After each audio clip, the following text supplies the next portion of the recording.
সৃষ্টিকর্তার বিরুদ্ধে রিজিক নিয়ে আমাদের কত অভিযোগ, কত আক্ষেপ, কত হতাশা, কত প্রশ্ন।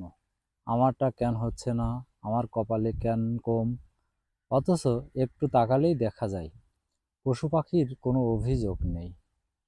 তাদের নেই ব্যাংক ব্যালেন্স, নেই চাকরির নিশ্চয়তা, নেই ভবিষ্যতের পরিকল্পনা। তবুও তারা বেঁচে আছে, বেড়ে উঠছে, বংশ বিস্তার করছে। আল্লাহ তাআলা প্রতিটি প্রাণীর রিজিক বরাদ্দ করে রেখেছেন।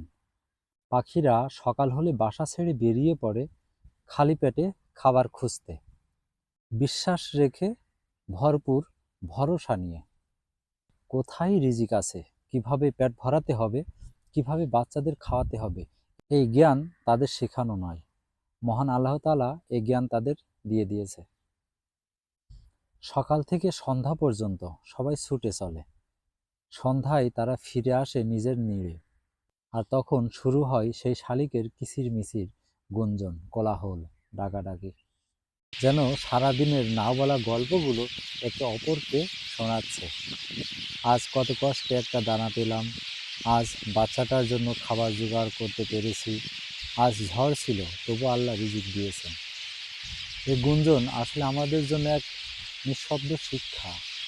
পাখিরা শিখিয়ে দেয় রিজিক দুশ্চিন্তা থেকে আসে না, আসে চেষ্টা আর তাওয়াক্কুল থেকে।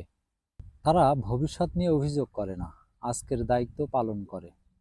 আমরা মানুষ, বুদ্ধি আছে, শক্তি আছে, সুযোগ আছে, তবু আমরা হতাশ হই, ভেঙে পড়ি, অভিযোগ করি।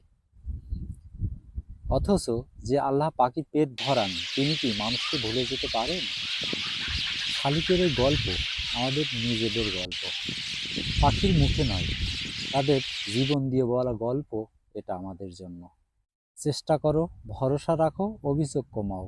যেদিন আমরা পাখির মতো বিশ্বাস করতে শিখব, সেদিন রিজিক শুধু টাকা নয়, শান্তি, তৃপ্তি আর সন্তুষ্টিতেও পূর্ণ হয়ে উঠবে। আল্লাহর উপর ভরসা করাই সবচেয়ে বড় সম্পদ। রিজিকের মালিক তিনি, আমরা শুধু চেষ্টার মালিক।